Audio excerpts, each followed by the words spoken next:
ये जा रहा है कि बहुजन समाज जो है 2024 में बहन जी को प्रधानमंत्री के रूप में देखना चाहता है। क्या ये उनकी जो मंशा है पूरी हो पाएगी? नहीं, बिल्कुल वो होगी, बहन जी की मंशा पूरी होगी, बहन जी देश की प्रधानमंत्री बनेगी, माहौल आ चुका बिल्कुल।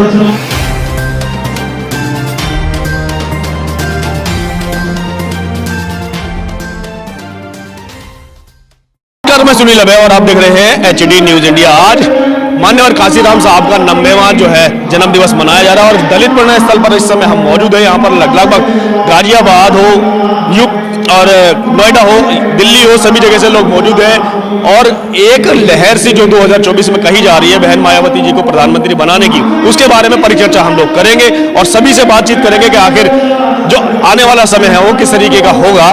मान्यवर काशीराम साहब के जन्म दिवस पर लोगों की क्या प्रतिक्रिया है, क्या उनकी जानकारी है, क्या वो कहना तो क्या उनका संदेश है, ये जानने की हम कोशिश करेंगे। आज काशीराम साहब की 90वीं जयंती पर जो है यहाँ पर सभी लोग मौजूद हैं और आप देख सकते हैं कि सभी भव्य स्वागत कर रहे हैं फूल माला अर्पण से और यहाँ पर सभी जगह के लोग मौजूद हैं। दलित प्रेरणा स्थल जो है यहाँ पर जो है अब अपना बहुजन समाज पार्टी के लोग लगातार जिस तरीके से बातें कर रहे हैं, जिस तरीके से काम कर रहे हैं, वो देखने वाली बात है। सर, आज के दिन आप क्या कहेंगे? आज खुशी का दिन है, ऐसे मसीहा का जन्मदिन है जिस मसीहा ने इस बहुजन समाज को जगाने में और बहुजन समाज को हुक्मरान कौम बनाने में अपना जीवन अर्पण कर दिया। अपने परिवार को नहीं देखा, अपना परिवार नहीं बसाया, तो इससे बड़ी बात क्या है? उस मसीहा का जन्मदिन हम लोग मना रहे हैं। मैं आज के लिए इतना अच्छा, आज जो ये दिन है मान्यवर साहब काशीराम जी की जो जन्म जयंती आज, इसकी सभी देशवासियों को हार्दिक मंगल कामनाएं एवं बधाई।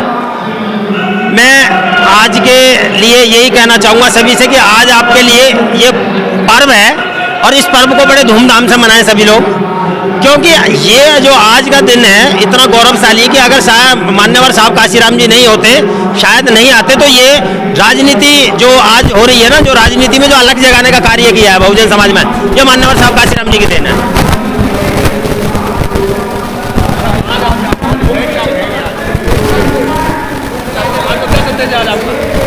पहले तो माननीय काशीराम साहब के जन्मदिन की देश के समस्त देशवासियों को बहुत बहुत शुभकामनाएं और समाज के लिए संदेश ये है कि अब माननीय काशीराम साहब के जन्मदिन की अच्छी से जयंती जब होगी जब बहुत सारे MP BSP से जीत करके आएंगे और बहुजन समाज पार्टी पक्ष में वोट डालने का काम करेंगे।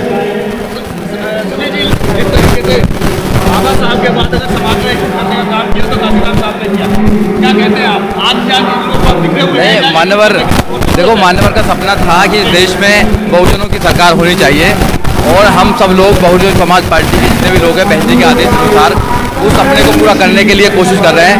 जन जन में जाकर मान्यवर काशीराम साहब की बातों को बताने का काम कर रहे हैं और ये अच्छी बात है। आज मान्यवर काशीराम साहब जन्मदिन में है और 90 भी जन्मदिन है, तो उन पर श्रद्धांजलि यही होगी कि 2024 में हम ज़्यादा से ज़्यादा सीट जिताने की कोशिश करें।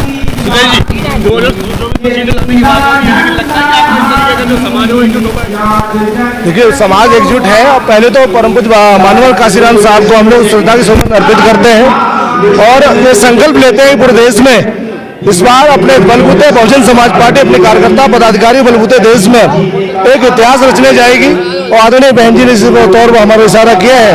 निसंदेह माननीय काशीराम साहब को संकल्प साथ हम लोग श्रद्धासुमन अर्पित करने आए हैं और देशवासियों से भी आह्वान करते हैं कि हम सब लोग माननीय काशीराम साहब को अगर मानते हैं तो उनके बनाए घर को हम लोग मजबूत करने का काम करें 2024 में, और ये उम्मीद है कि 2024 में बदलाव आएगा।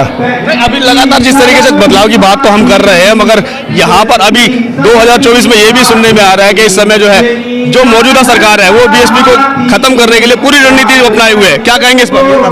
BSP जो सबसे बड़ी पार्टी है, विचारधारा की पार्टी है, इसकी जड़ें बहुत नीचे तक है, ये कभी खत्म नहीं होगी। तो काशीराम साहब की जो 90वां जन्म दिवस है उस पर यहाँ पर एक प्रोग्राम भी रखा गया है और यहाँ पर लगातार अब बहुजन समाज के लोग ये चाहते हैं कि 2024 में जो फेरबदल होगा वो देखने वाला होगा और इसी जो बहुजन समाज का लोग हैं वो एकजुट हैं और आने वाले समय में ये बदलाव आपको देखने को मिलेगा। 2024 में जिस तरीके का चुनाव है वो भी एक अपने आप में मायने रखता है कि बहुजन समाज आखिर किस ओर जाने वाला है। हमारे साथ मौजूद है रमेश कुमार जी। रमेश जी से भी बात करेंगे सीधे। लगता है कि आपको जो इस समय मौजूदा स्थिति चल रही है वो क्या है? ये सब उनकी कल्पनाएं की बातें हैं। बहुजन समाज पार्टी महापुरुषों का संघर्ष है, ये कभी खत्म होने वाला नहीं है। ये इसकी जड़ें बहुत पाताल तक है। उनकी सबकी ये मनोकामना है और सिर्फ उनके बहकावा और सपना देखते हैं। बहुजन समाज पार्टी इस मटेरियल की बनी हुई है जिसको तोड़ने वाले टूट जाएंगे, पर बहुजन समाज पार्टी नहीं टूट पाएगी।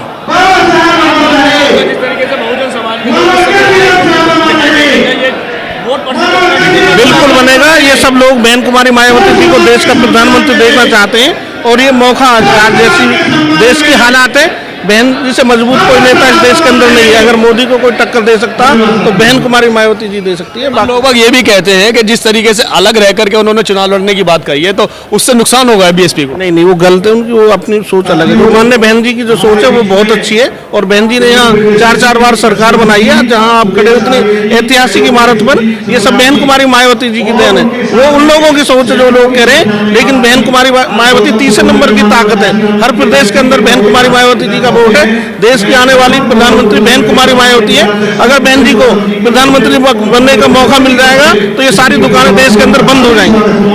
तो कहा यह जा रहा है कि बहुजन समाज जो है 2024 में बहन जी को प्रधानमंत्री के रूप में देखना चाहता है। क्या ये उनकी जो मंशा है पूरी हो पाएगी? नहीं, बिल्कुल वो होगी, बहन जी की मंशा पूरी होगी। बहन जी देश की प्रधानमंत्री बनेगी। माहौल आ चुका है बिल्कुल जैसे महंगाई तोड़फोड़ जो चल रही है इस देश के अंदर, वो ये सत्य है कि इसमें देश को अगर कोई बचा सकती है तो बहन कुमारी मायावती जी बचा सकती है। आप मनाया जा रहा है, इस पर बहुजन समाज के जो युवा लोग हैं वो लगभग भटके हुए दिखाई दे रहे हैं। वो कहीं कोई जा रहा है, कहीं कोई जा रहा है। तो 2024 में जो बहन जी को प्रधानमंत्री बनाने का जो चेहरा है वो युवा कर पाएगा या नहीं, ये सवाल है आपसे। आपके चैनल पे मेरा जय भीम। जैसा कि आपने जो सवाल किया, ये वर्तमान में बिल्कुल निराधार दिखाई दे रहा है, क्योंकि इस देश के अंदर ये पिक्चर क्लियर हो चुकी है कि एक तरफ कांग्रेस, बीजेपी, आम आदमी पार्टी सभी जो है भ्रष्ट दल, जिनकी जो लिस्ट आ चुकी है कि इन लोगों को जो है कॉरपोरेट जगत के लोग चंदा देते हैं और उनके चंदों से अर्थात उनके इशारों पे इस देश को जो है डुबोने का ये काम करते हैं। और अब हम देखें, इधर बहुजन समाज पार्टी देश की राष्ट्रीय पार्टी, तीसरी राष्ट्रीय पार्टी है, जो एकदम ईमानदार पार्टी दिखी, जो कार्यकर्ता हैं उनके आर्थिक सहयोग से जो है पार्टी चलती है। तो इस देश में क्लियर दिखाई दे चुका है कि भाई बहुजन समाज पार्टी एक पार्टी है, एकमात्र पार्टी है जो इस देश के अंदर रोजगार ला सकती है, बेरोजगारी खत्म कर सकती है, इस देश के अंदर समतामूलक समाज की स्थापना कर सकती है। और सही मायने में जो इस देश में कांग्रेस लगभग 52 साल तक संविधान को पूर्ण रूप से क्रियान्वित नहीं कर पाई है और 10 साल के अंदर जिस प्रकार से छिन्न संविधान को जो है करा जा रहा है बीजेपी के राज में, उन दोनों को जो है मुंहतोड़ जवाब देने का काम 2024 में आदरणीय बहन जी देश की प्रधानमंत्री बनकर, अर्थात बहुजन समाज पार्टी केंद्र में सरकार बनकर इस देश में संविधान को बचाने का कार्य करेगी। यही मैं कहना चाहता हूँ। जय भीम। तो ये देख रहे हैं कि आप कितनी उम्मीदें हैं बहन जी से, और लोगों का मानना भी है कि लगातार अब जिस तरीके से आने वाला जो समय है वो परिवर्तनशील है और अगर कोई टक्कर दे सकता है तो बहन जी हैं और बहन जी के अलावा कोई और टक्कर दे भी नहीं सकता। और लोगों में सुगबुगाहट भी होने लगी है कि अब अगर कोई प्रधानमंत्री का चेहरा बनना है या बनेगा तो वो होंगी बहन जी, और जो कि जिससे कि सभी लोग समर्थन भी कर रहे हैं, चाहे वो इंडिया हो चाहे वो एनडीए। घबराया हुआ इसीलिए है क्योंकि बहन जी ने जो निर्णय लिया है तटस्थ रह करके, अलग रह करके चुनाव लड़ने का, तो उनको ये इस बात का डर है कि कहीं बहुजन समाज एकजुट हो गया तो उनकी गद्दी को छोड़ना ही पड़ेगा और बहन जी को प्रधानमंत्री बनाना ही पड़ेगा। इसी के साथ मैं सुनील अभय, एचडी न्यूज़ इंडिया।